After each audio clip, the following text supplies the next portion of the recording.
A ver, pensemos en esto. Hay géneros musicales que son mucho, pero que mucho más que simples melodías y ritmos. Cuentan historias, historias de rivalidad, de innovación y de auténticas revoluciones culturales. Y hoy vamos a desgranar una de las mejores, la historia de cómo dos reyes lucharon por un trono y sin saberlo acabaron construyendo un imperio musical global, el imperio de la bachata.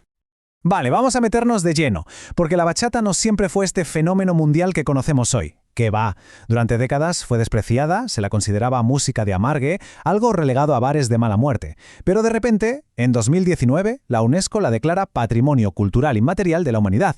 La pregunta es obvia, ¿no? ¿Qué demonios pasó entre medias? ¿Cómo se dio ese salto tan increíble? Pues la respuesta está en una batalla épica.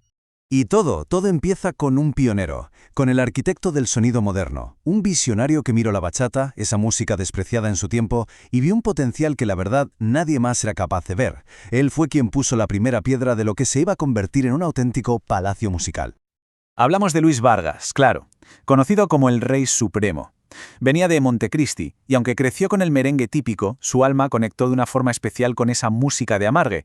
Pero él no solo la sintió, no, él entendió que podía evolucionar, que podía electrificarse y conquistar oídos completamente nuevos. Ahora, la clave está en cómo lo hizo. Ojo, Vargas no partió de la nada. Se inspiró en genios como Blas Durán, que ya había empezado a meter la guitarra eléctrica. Pero Vargas lo llevó a otro nivel. Con la grabación multipista, de repente el sonido tenía muchísima más complejidad, más riqueza. Perfeccionó el uso de la eléctrica, dándole ese lamento y esa fuerza que hoy son la marca de la casa. Y su gran golpe de genio fue fusionarla con el merengue, creando ese híbrido rapidísimo y rebelde que se llamó merengue de guitarra. Pero hubo un momento clave, un consejo que lo cambió absolutamente todo. Al principio, Vargas imitaba a sus ídolos, como el legendario Eladio Romero Santos, y fue el propio Eladio quien les soltó estas palabras.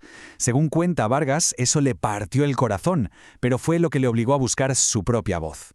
Y al encontrarla, cambió el destino de la bachata para siempre. Y aquí es donde la historia da un giro fascinante. Porque claro, el reinado de Vargas no iba a ser un monólogo. Todo rey necesita un heredero, o como se vería después, un retador. Y en este caso, la historia de ese retador empezó siendo la de un simple aprendiz. Es que antes de la rivalidad existía una relación de maestro y alumno. Un joven Antoni Santos era el güiro en la banda de Luis Vargas. Estaba ahí, en primera fila, aprendiendo directamente del hombre que estaba revolucionando el género. Estaba bebiendo literalmente de la fuente del rey. Y bueno, después de unos 7 años, Antoni Santos sintió que había llegado su momento.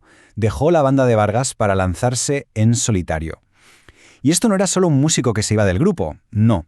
Era el aprendiz más aventajado, que estaba listo para aplicar todo lo que había aprendido. Y como veremos, para intentar superarlo. 1990. Hay que quedarse con este año, porque fue crucial. Antoni Santos lanza la producción que lo cambiaría todo. Y dentro, un tema que se convirtió en un himno al instante, una canción que redefinió las reglas del juego, Voy pa' allá. Entonces, ¿cómo lo consiguió? Pues con un giro estratégico brutal. Santos abandonó el doble sentido y la crudeza de Vargas y apostó por letras puramente románticas. Su sonido era más pulido, más limpio. Y esto fue una bomba. Voy pa' allá fue la llave que abrió las puertas de las radios FM, que hasta entonces vetaban la bachata. De repente, la música de cabaret sonaba en todas partes y se bailaba en los sitios más exclusivos. Le puso, como él mismo dijo, saco y corbata al género.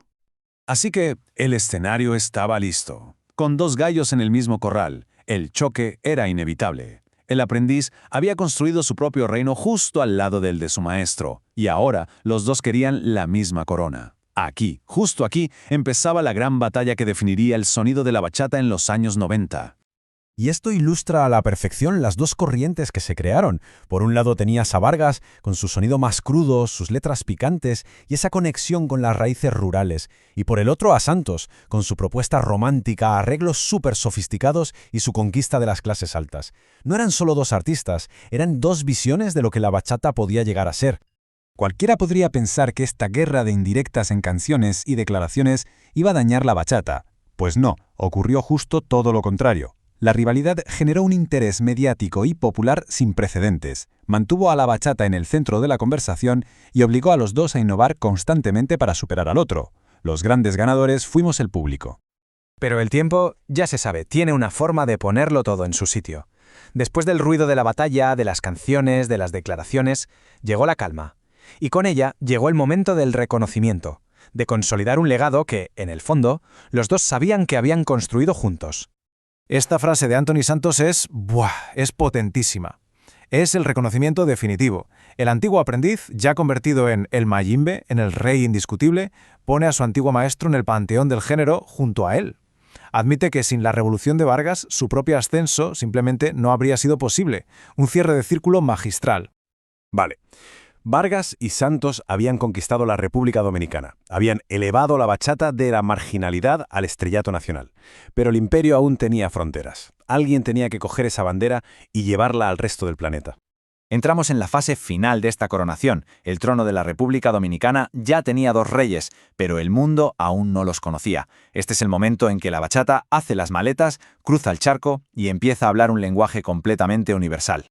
Es que la popularización y la sofisticación que Vargas y Santos le dieron al género prepararon el escenario, crearon una audiencia masiva y demostraron que la bachata podía ser comercial y respetada.